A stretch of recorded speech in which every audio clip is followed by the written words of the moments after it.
नमस्कार, आप देख रहे हैं न्यूज नेशन और मैं हूं आपके साथ चिराग सुखीजा। मेरे साथ अखिल गुप्ता मौजूद हैं। भारत बनाम इंग्लैंड 5 टेस्ट मैचों की सीरीज का तीसरा टेस्ट मुकाबला 15 फरवरी से राजकोट में शुरू होने जा रहा है। सीरीज 1-1 की बराबरी पर है और राजकोट टेस्ट मैच में आर या पार की लड़ाई हो सकती है, क्योंकि जिस तरीके से पिच की तस्वीरें सामने आई हैं उससे पता लगता है कि स्पिनर्स को उतनी ज्यादा मदद शायद ना मिले शुरुआत में।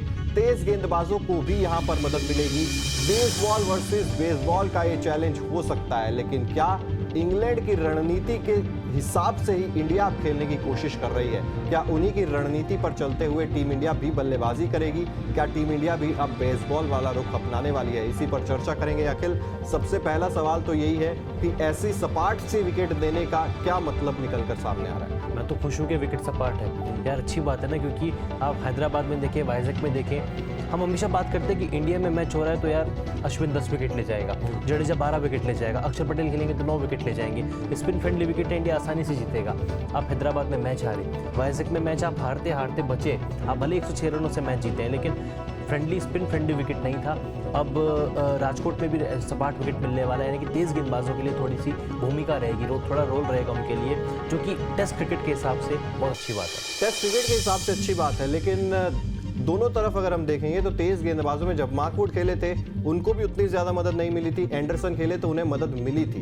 दूसरी तरफ जब इंडिया खेल रही थी तो बुमराह खेल रहे थे, बुमराह को मदद मिल रही थी। ना मोहम्मद सिराज को उतनी मदद मिली, ना ही मुकेश कुमार को उतनी मदद मिली है। भारत की संभावित प्लेइंग 11 है, बाय द वे 2 यहां पर डेब्यू हो सकते हैं। ध्रुव जुरेल और सरफराज खान का डेब्यू हो सकता है, क्योंकि केएल राहुल नहीं है, इसलिए सरफराज खान को मौका दिया जा सकता है। और केएस भरत का लगातार खराब फॉर्म जो है वो उन्हीं के खिलाफ जाता हुआ नजर आ रहा है, जिस वजह से यहाँ पर ध्रुव जुरेल का डेब्यू हो सकता है। इसके अलावा रविंद्र जडेजा पूरी तरीके से हो चुके हैं फिट, वो अब लगभग तय है कि आ जाएंगे प्लेइंग 11 के अंदर। और ये औसत स्कोर की बात करें, 593 रन पहली पारी का औसत स्कोर है, जो घटकर चौथी पारी में सिर्फ 172 का रह जाता है। यानी कि टॉस इंपॉर्टेंट है, टॉस जीतो बल्लेबाजी करो, चौथी पारी में बल्लेबाजी करना मुश्किल हो जाएगा। लेकिन जिस तरीके से हमने दोनों टेस्ट मैचेस देखे हैं वहां पर इंग्लैंड की बल्लेबाजी अच्छी खासी हुई है। ये नहीं है कि आप वो जो पुराने रैंक टर्नर्स बनाते थे, आप एक वन साइडेड आप मैच अपनी तरफ खींच के ले जाते थे, वैसा कुछ देखने को नहीं मिला यहाँ पर। तो अगर इंग्लैंड के पास इस तरीके की बल्लेबाजी है अखिल,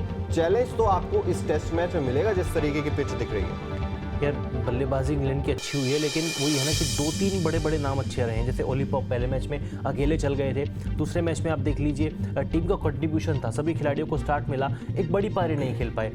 टॉप ऑर्डर में बेन डकेट ने अच्छी शुरुआत दी थी, बड़ी पारियां खेलनी पड़ेंगी इंग्लैंड को। और अगर आपके मुझ सवाल पे आओ ना कि बुमराह ने अच्छी विकेट ली, मार्कवुड को उतनी सफलता नहीं मिली, मुकेश कुमार को विकेट नहीं मिली, सिराज को विकेट नहीं मिली, चिराग इसके पीछे के कारण मेरा है कि बुमराह ने लंबे स्पेल डाले हैं, ज़रूरत पड़ने पर उनकी लगातार बॉलिंग आई है। सिराज की आप देखिए, पहली पारी में हैदराबाद में सिर्फ 11 ओवर थे, दूसरी पारी में 7 ओवर थे। वाइजैक में मुकेश कुमार के साथ भी लगातार ओवर उनको नहीं मिले, 7 या 11 पूरे मैच में कुल 12 या 15 ओवर उन्होंने डाले हैं। अब टेस्ट क्रिकेट में अगर आपको विकेट लेने हैं तो आपको कम से कम तेज गेंदबाज से भी 20 से 25 ओवर तो एक इनिंग में डलाने पड़े। लेकिन वो इफेक्टिव साबित नहीं हो रहे थे ना अखिल। मेरा मानना तो यही है ना कि बुमराह जब गेंदबाजी करने आ रहे थे तो हर एक गेंद बीट कर रही थी, चाहे वो जैक क्रॉली हो, शुरुआत में हमने देखा लगातार परेशान कर रहे थे, लगभग 3 ओवर तक रन नहीं बना पाए थे। लेकिन दूसरी तरफ जैसे मुकेश कुमार आते थे वो चौके आसानी से निकलने लग जाते थे।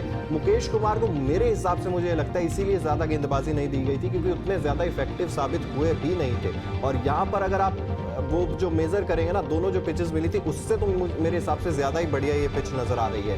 तो आप लड़ किससे रहे हैं? आप बेसबॉल से लड़ रहे हैं। वो बेसबॉल वाले आप उनको प्लस पॉइंट दे रहे हैं कि आप आइए, इस विकेट पे रन बनाना आसान है। और अगर आप टॉस हार जाते हो ना तो फिर इंग्लैंड यहाँ पे एक बहुत बड़ा स्कोर भी खड़ा कर सकता है। शुरुआत में मदद अच्छी खासी मिलेगी बल्लेबाजों को। पहली पारी का औसतन स्कोर तो वैसे ही 593 है, और जिस तरीके से इंग्लैंड के बल्लेबाज खेलते आ रहे हैं, कल भी अगर विकेट ऐसे ही रहा जैसे चिराग ने कहा कि सपाट विकेट रहता है, और गलती से इंग्लैंड की अगर पहले बैटिंग आ गई तो मुझे डर लग रहा है। मुझे डर लग रहा है कि शायद 650 जो मैं बोलता आ रहा हूँ ना टेस्ट सीरीज की शुरुआत से कि यार वो देखने को नहीं मिलता, 600 650 रन अब बनते ही नहीं है, लेकिन इंग्लैंड वो मादा रखता है कि वो 600 रन बोर्ड पे लगा सकता है। टॉस बड़ा फैक्टर रहेगा।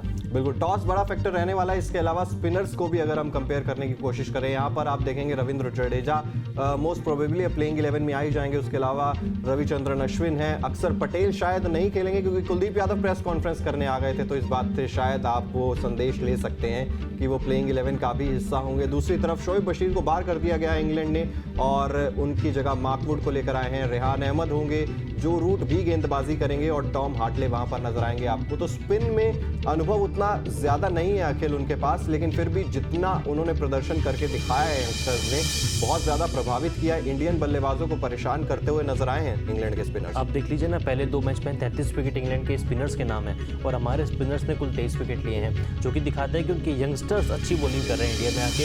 और हमारे दिग्गज अश्विन, जडेजा, अक्षर पटेल, कुलदीप यादव भी मिलकर उनको नहीं पछाड़ पा रहे। लेकिन मुझे लगता है, आपने कहा कि अक्षर पटेल शायद नहीं खेलेंगे, मुझे लग रहा है अक्षर खेलेंगे, कुलदीप नहीं खेलेंगे। प्रेस कॉन्फ्रेंस के लिए क्यों भेजा था फिर? नहीं यार, वो तो प्रेस कॉन्फ्रेंस वाली बात अलग है, स्क्वाड में है ना। एक बात ये हो सकती है चिराग कि आपको बैटिंग में डेप्थ चाहिए, उसके लिए आप शायद अक्षर पटेल पे दाव लगाएंगे।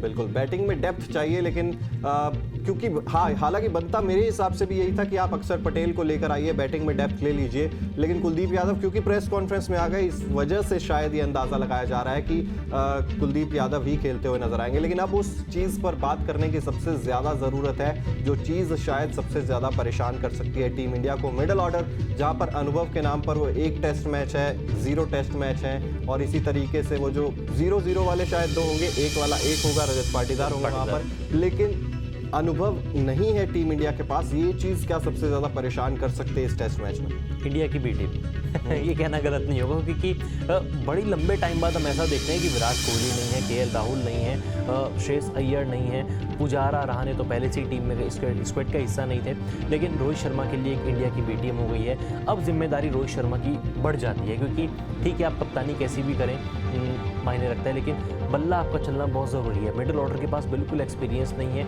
यशस्वी जायसवाल अपने नेचुरल क्रिकेट खेलेंगे।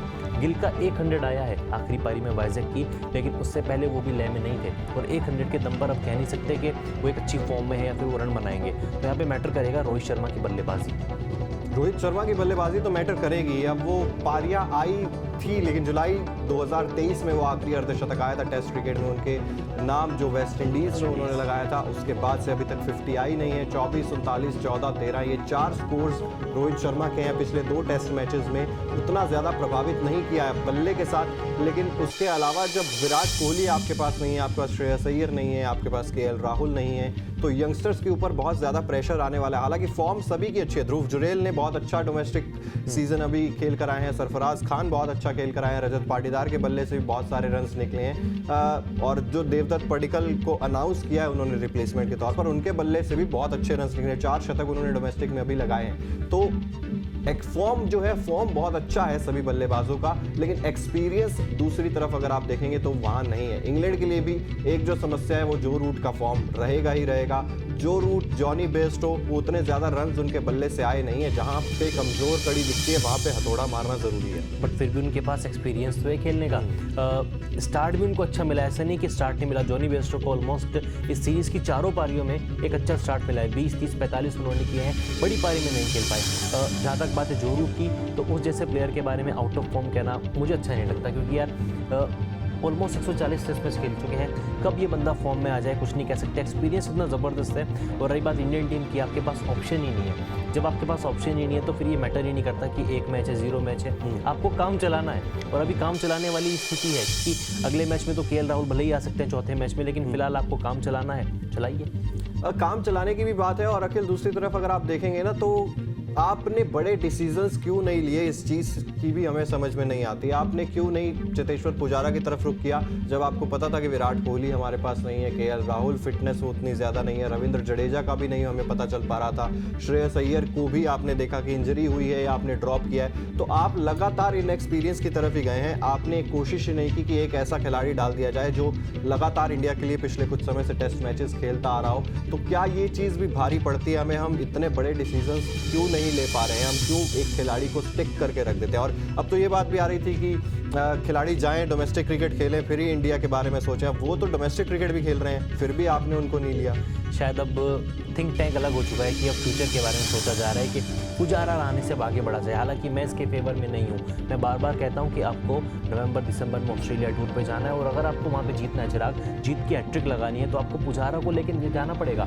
आप भले ही रहने से आगे देख ले, लेकिन पुजारा को टीम में होना चाहिए। और जब राहुल नहीं थे, आपको पुजारा को टीम में लाना चाहिए था, क्योंकि राजकोट होम टेस्ट है और वो भी रन बना रहे हैं। ऐसा नहीं कि फॉर्म में नहीं है, पर्टिकल फॉर्म में है, लेकिन पुजारा के पास एक्सपीरियंस भी आता है। और जब आपके पास कोहली नहीं है, आपको मिडिल ऑर्डर में नंबर 3 के लिए पुजारा की तरफ रुख करना चाहिए था। बिल्कुल, पुजारा की तरफ रुख करना चाहिए था। अब टीम इंडिया ओवरऑल अगर बात करें, अखिल आपको क्या लग रहा है, इस टेस्ट मैच में आगे है या पीछे है, या आपको लग रहा है कि 50-50 रहने वाला है पिच को देखते हुए भी? क्योंकि हमने आपको बार बार ये चीज़ बताई है कि पिच से स्पिनर्स को मदद मिलेगी, वो थोड़ी बाद में मिलेगी। शुरुआत में पेसर्स यहाँ पर कारगर साबित होंगे। पेस अटैक वहाँ पर जेम्स एंडरसन होंगे सामने, जो आपको लगातार कई सालों से परेशान करते हुए आ रहे हैं, और मार्कवुड भी उनका साथ देंगे इस टेस्ट मैच के लिए। और दूसरी तरफ अगर हम देखें तो मोस्ट प्रोबेबली जसप्रीत बुमराह और मोहम्मद सिराज, ये 2 पेसर्स होंगे। बल्लेबाजी और गेंदबाजी दोनों चीज़ें देखते हुए क्या लग रहा है अखिल आपको कि क्या टीम इंडिया इस मुकाबले में आगे नजर आ रही है, या मुझे ऑनेस्टली बताऊं तो पीछे ही नजर आ रही है? नहीं, मुझे भी पीछे नज़र आ रही है, और पीछे नहीं, बहुत पीछे नज़र आ रही है, क्योंकि एक्सपीरियंस के नाम पे रोहित शर्मा, बुमराह के अलावा आपके पास कुछ नहीं है। मिडिल ऑर्डर में आपके पास कोई एक्सपीरियंस नहीं है। विकेट कीपर आपका विकेट कीपिंग अच्छी कर रहा है, लेकिन बल्ला उसका चल नहीं रहा, बल्ले से वो फॉर्म में नहीं है। स्पिनर्स आपके जो ऐसे स्पिनर्स थे, लग रहा था कि यार अश्विन है तो कोई चिंता की बात ही नहीं है। अश्विन के परफॉर्मेंस सिर्फ 12 विकेट 2 मैचों में जस्टिफाई नहीं कर पा रहे हैं। जडेजा कमबैक कर रहे हैं, तो इंडिया बहुत पीछे है। बिल्कुल, बहुत पीछे हमें तो यहाँ पर नजर आ रही है इंडिया, लेकिन आपको क्या लगता है कमेंट सेक्शन में लगातार जरूर बताते रहिएगा। फिलहाल इस वीडियो में इतना ही। अगर अभी तक आपने सब्सक्राइब नहीं किया है न्यूज नेशन को, तो जल्द से जल्द सब्सक्राइब भी कर दीजिए। साथ ही बेल आइकन जरूर प्रेस कर दीजिए, ताकि देश और दुनिया से जुड़ी हर खबर सबसे पहले आप तक पहुंचे। देखते रहिए न्यूज नेशन।